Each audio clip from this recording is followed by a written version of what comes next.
Amis téléspectateurs, bonjour. Merci pour votre fidélité dans notre émission, votre émission Couleurs d'ailleurs. Et aujourd'hui, nous avons l'immense plaisir de vous présenter un petit coin de l'Afrique de l'Ouest, du nord de la Côte d'Ivoire. Et avec nous sur le plateau, nous allons recevoir une charmante dame du nom de Natacha Dadié. Et tout au long de cette émission, on va vous accompagner avec ma co-présentatrice Nada Louis. Et je tiens également à préciser qu'aujourd'hui, c'est aussi un grand jour pour Nada, c'est son anniversaire. Joyeux anniversaire, Nada. Merci, Ablo. Ayoka Natacha. Ayoka Ablo. Ayoka Natacha. Ayoka Nada. Merci d'accepter l'invitation et merci d'être ici sur notre plateau. Natacha, parlez-nous un peu de vous. D'abord, j'aimerais vous dire merci pour l'invitation de m'inviter à participer à cette émission Couleurs d'ailleurs. Bon, je suis Natacha Dadié. Je suis d'origine de la Côte d'Ivoire. Ça fait 5 ans que je suis au Canada. OK. 5 ans au Canada, j'ai fait Montréal. Okay. Et j'ai déménagé par la suite à Amos. Je suis mère de 2 enfants et je suis infirmière auxiliaire au CHSLD d'Amos. OK, super. Donc, tu es passée par Montréal. Et puis, Natacha, parlez-nous un peu de votre pays d'origine, la Côte d'Ivoire. OK. La Côte d'Ivoire, je dirais d'abord, c'est un pays situé à l'ouest de l'Afrique. Fait partie de l'Afrique de l'Ouest? Occidentale. Okay. De l'Afrique occidentale. Et donc, je disais, elle est limitée au nord par le Mali et le Burkina Faso. Okay. À l'ouest, nous avons la Guinée, le Libéria à l'ouest. Okay. À l'est, nous avons le Ghana. Et puis, vraiment, elle est à côté sur, comment on appelle ça, sur l'océan Atlantique. OK. Ouais, donc, on constate que c'est un grand pays qui a aussi beaucoup de voisins. Et même l'océan Atlantique, je suppose, l'un des poumons économiques du pays avec le port. Si je me réfère à ce qui se passe chez moi au Bénin, c'est pas du tout un pays enclavé, ça c'est bien ça. Alors, pour la Côte d'Ivoire, on sait que c'est une grande puissance dans la sous-région et elle participe à pas mal d'institutions, à pas mal de décisions institutionnelles concernant la sous-région. Ouais. Et pour dire, qu'est-ce qui caractérise vraiment la Côte d'Ivoire? On peut s'exprimer ainsi. OK. Je dirais plusieurs choses caractérisent quand même la Côte d'Ivoire. Assez différents trucs parce que je dirais quand tu pars au nord, au sud, à l'est, à l'ouest, chacun a sa particularité. Donc je dirais au sud, on est caractérisé vraiment avec la culture. Il y a le café, le cacao, dont la Côte d'Ivoire est l'un des principaux producteurs dans le monde. Oui. Dans le sud, il y a aussi la culture des vivriers. On trouve le riz, le manioc, comment on appelle ça? L'igname. OK. Ça, c'est dans le sud.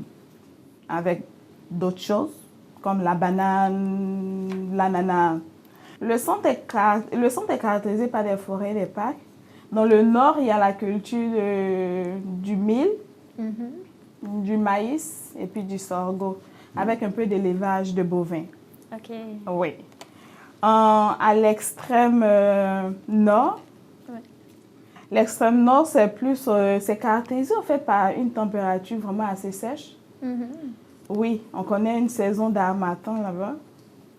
Donc, c'est ce qui caractérise au fait un peu sur le plan culture et trucs, comment on appelle ça, température. Okay. La Côte d'Ivoire aussi est connue pour une température assez chaude. Mais on connaît aussi des saisons assez arrosées. Et puis, il y a des saisons qui sont moins arrosées. OK. Ouais. Et tu dis qu'il y a, selon les différentes cultures qui existent dans les pays, j'imagine que pour certaines régions, ils ont des plats différents, des cuisines différentes. On va parler un peu de la cuisine. OK. En fait, je dirais, concernant la Côte d'Ivoire, il y a une variété. Parce que nous-mêmes, nous sommes multiculturels. Multiculturels. Ça se dit, non? Multiculturels. Et, dépendamment de là où tu viens, dépendamment de ton groupe ethnique, il y a des plats attitrés. Donc, mais ce qui caractérise les plats phares de la Côte d'Ivoire, on est consommateur de riz. En plus du riz, on est le consommateur d'attiéké. L'attiéké, c'est, comme on appelle ça, le couscous de manioc. Genre, oui, le couscous de manioc. Il y a l'attiéké, il y a le foutou. Le foutou, c'est un mélange de pilé, de banane et de manioc. Un mixage des deux. Qu'on accompagne souvent de soupe de graines, soupe d'aubergine au poisson, des soupes d'arachide et autres. Yes. Il y a ça, il y a le foufou. Il y a le foufou qui est juste du plantain pilé. Du banane plantain. Oui, le plantain pilé, la banane plantain pilé. Et là, au fait, ça, c'est un plat atypique de là d'où je viens, du lot du bois. Je viens du sud-ouest. Donc, c'est un plat atypique de plantain qui est mélangé avec de l'huile de palme rouge, qu'on accompagne peut-être de soupe de poisson, soupe de mouton. Oui. Ça donne envie. Il y a aussi la loco. La loco, c'est du plantain, la banane plantain frite à l'huile. Qui est aussi, oui, qui représente aussi un des plats typiques. En fait, la loco, c'est plus qu'on mange généralement comme collation. Oui, comme collation et tout ça.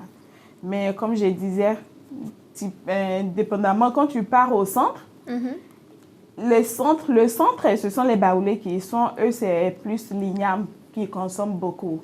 L'igname et autres. Quand tu vas venir au sud, les Akans du sud, c'est plus l'attiéké, ce sont les Hébrides, c'est l'attiéké que tu retrouves plus au sud avec d'autres plats. Oui.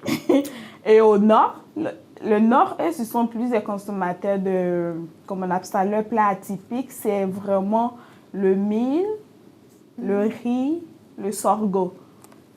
Oui. Et puis, au fait aussi, une purée, ils appellent ça le kabato.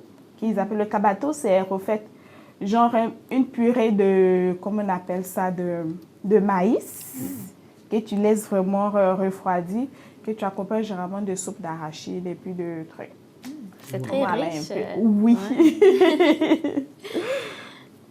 Vous avez l'occasion de préparer tout ça ici Bon, je dirais qu'on essaie de s'adapter. C'est pas aussi facile. On essaie parce que l'approvisionnement, on n'en trouve pas ici à Amos. Ça, c'est clair. Donc, on essaie de s'approvisionner à Val d'Or. Oui, mais donc, c'est vraiment assez occasionnellement. Il n'y a pas les épices de chez toi ici, je ne trouve pas. Pas à Amos. Non. Tu parlais aussi des groupes ethniques. Quelle est la langue parlée en Côte d'Ivoire? La langue nationale de la Côte d'Ivoire, c'est le français, la langue nationale. Mais on a plus de 60 ethnies, mais qu'on arrive quand même à regrouper en 4 groupes. 4 groupes ethniques. Donc, il y a les Akans, il y a les Mandés, il y a les Krou, et puis il y a les, comment on appelle ça, les Voltaïques. Donc, je disais les Akans, ils sont plus situés au centre et à l'est. Et puis dans le sud. On trouve les Akans, oui. Au centre, l'est et le sud. Est-ce que ce groupe, il parle une langue? Ils ont une langue. Oui. Au fait, chaque groupe a, comme on appelle ça, a sa langue. D'accord.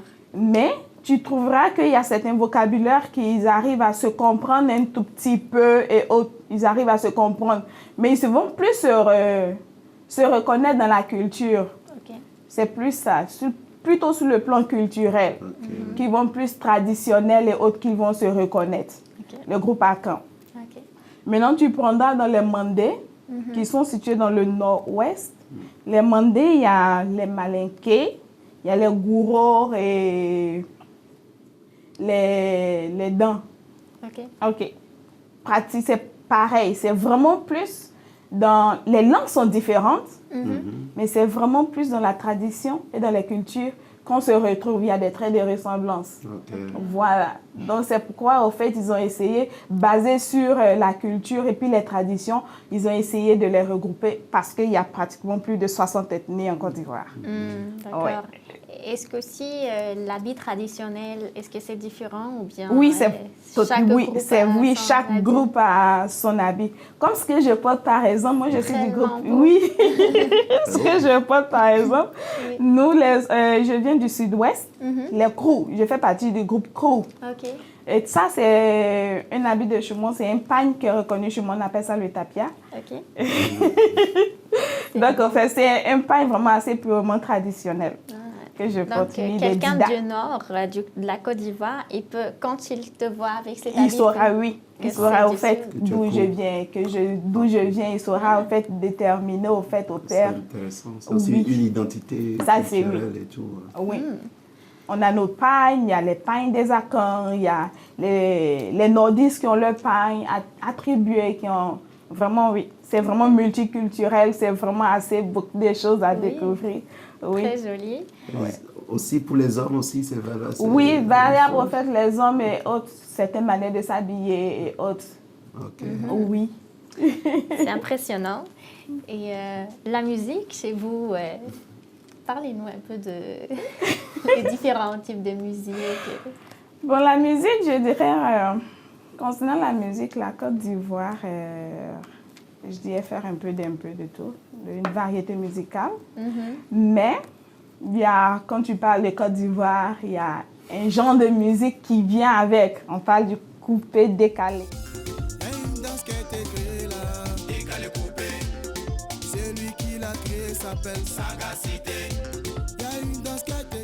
Oui, le coupé décalé qui est un genre musical qui vient avec. Il y a aussi, comme on appelle ça, le zouglou.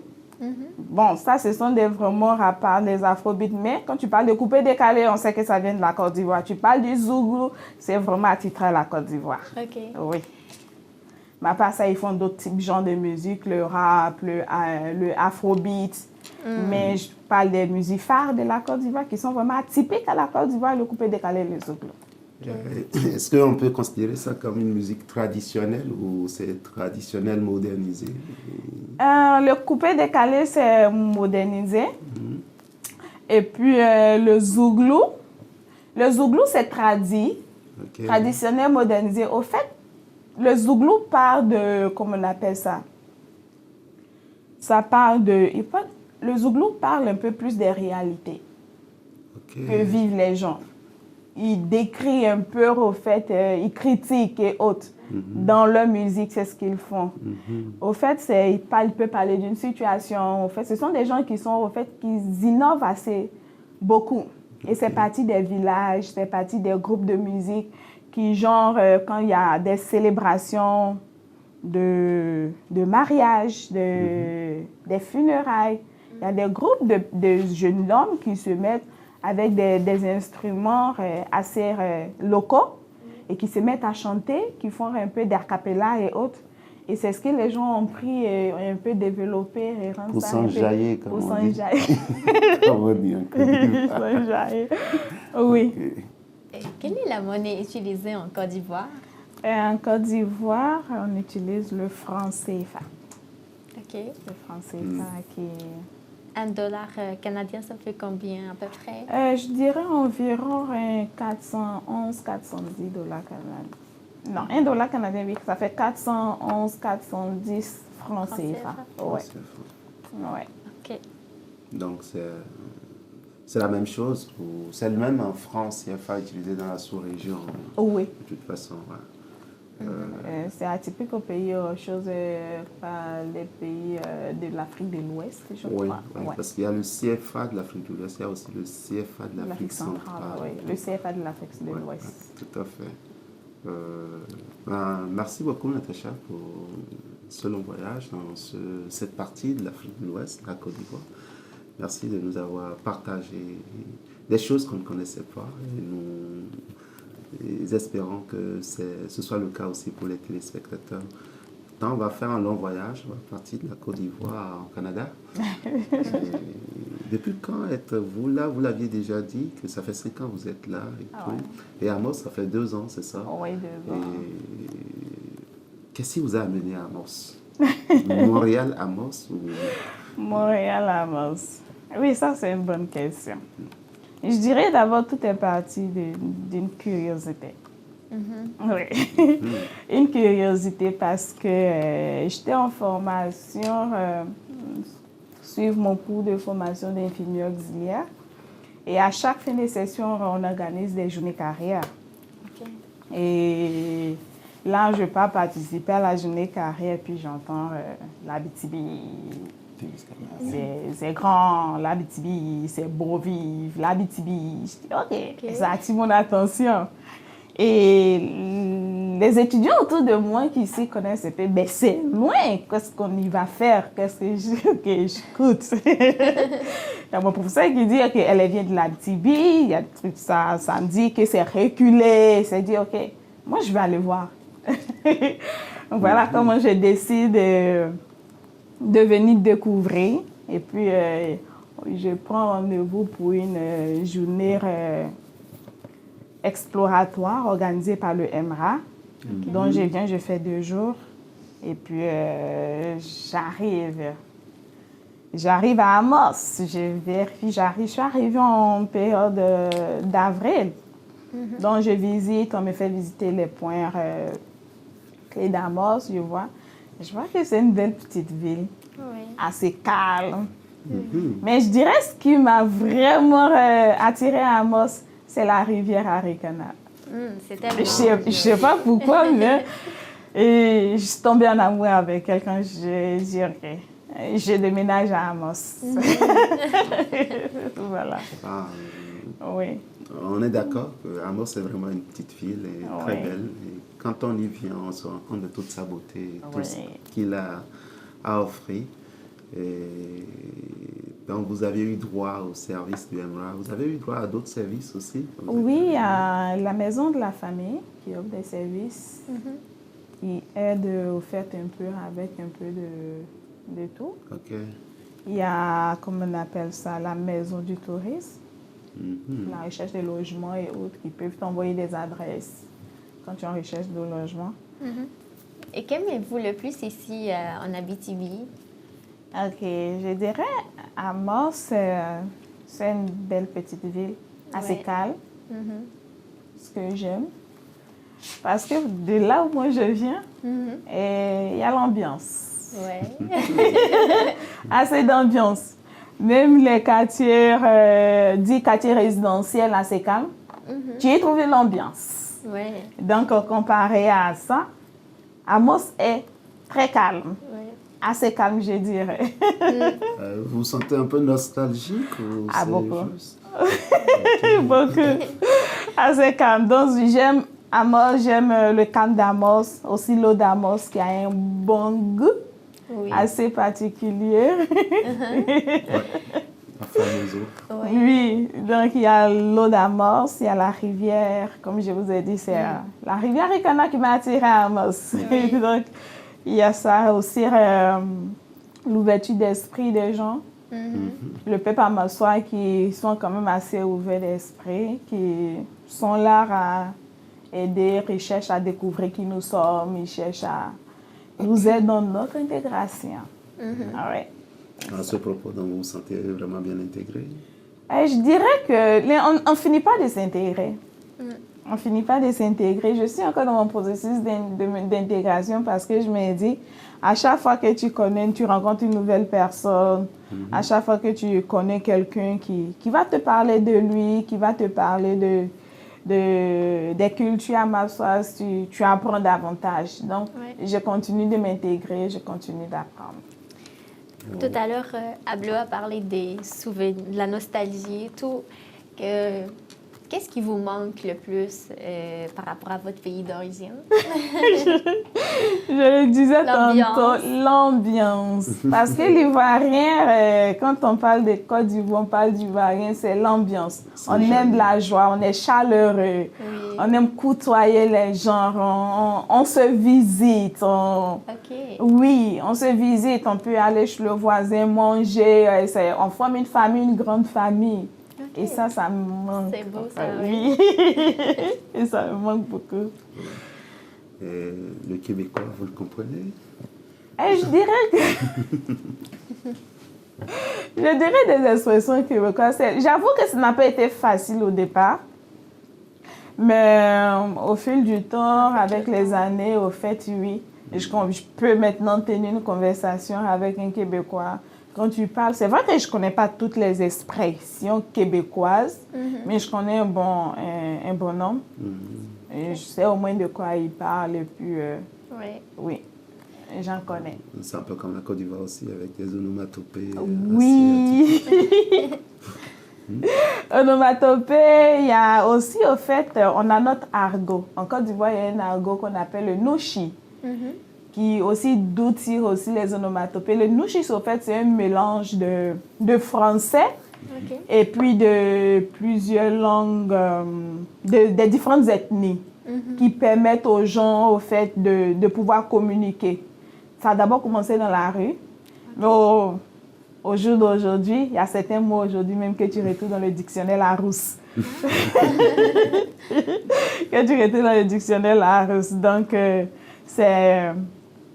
c'est vraiment une langue vraiment assez... C'est un argot, un langage vraiment aux Ivoiriens.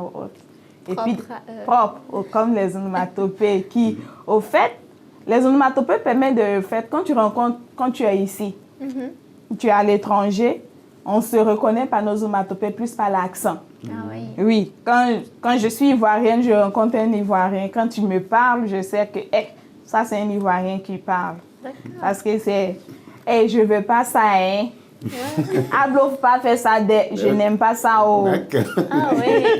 Oui, ce genre de truc, oui. Qui... Ah, ça c'est vrai. C'est un peu comme le Québécois aussi. Quand un Québécois Oui, parle français, on sait que c'est... C'est un Québécois qu'au fait, qu'ils ont, au fait, leur français aussi assez particulier à eux, qui les identifie, l'accent, là. Oui. Oh, merci beaucoup, Natacha. Et qu'aimeriez-vous dire aux gens qui songent à venir dans la région? OK. Et j'aimerais ça leur dire qu'au fait, Abitibi, Amos particulièrement, je vais plus parler d'Amos puisque c'est là que je vis. Amos est une belle ville, accueillante, avec des habitants assez chaleureux, qui sont vraiment disponibles au fait quand tu es dans le besoin, qui sont disposés à pouvoir t'aider, qui t'aident à ton intégration. Il y a des opportunités d'emploi. Des opportunités d'emploi. Et je trouve aussi au fait que c'est aussi un environnement assez sécuritaire aussi pour l'éducation de nos enfants, le développement des enfants au fait. Et c'est une chose aussi particulièrement que j'aime aussi à propos d'Amos. En plus de son calme, je trouve que c'est plus sécuritaire pour nos enfants, pour qu'ils puissent grandir, se développer, connaître aussi notre culture aussi dans un environnement assez calme. Au passage, j'aimerais ça, comment on appelle ça, vous dire aussi que s'il y a un pays, pour les Amossois, en fait, je m'adresse aux Amossois qui ne connaissent pas l'Afrique, qui ne connaissent pas, au fait, qui ont peut-être des idées de voyage, découvrir, vous pouvez aller peut-être découvrir la Côte d'Ivoire. On a de belles plages, il y a de beaux sites balnéaires, de belles plages, de beaux sites à voir. Aller déguster la loco de l'Afrique, la tiéké. Oui, le peuple ivoirien est un peuple vraiment accueillant, chaleureux, qui, oui, à bras ouverts, qui vont vous accueillir et puis vous aider à passer de belles vacances. En tout cas, la Côte d'Ivoire est un pays à découvrir. Oui, rien qu'à merci t'entendre. beaucoup, Natacha. Ça donne envie de réserver un billet d'avion. Oui. tout de suite aussi. Eh bien, chers téléspectateurs, nous voici au terme de cette émission. Et merci d'avoir été là avec nous et merci également. Nous espérons que vous avez apprécié ce voyage sur les tropiques, Côte d'Ivoire. Et nous vous donnons rendez-vous prochainement pour une nouvelle destination. Merci Nada, merci Natacha Akanini. Akanini. Akanini.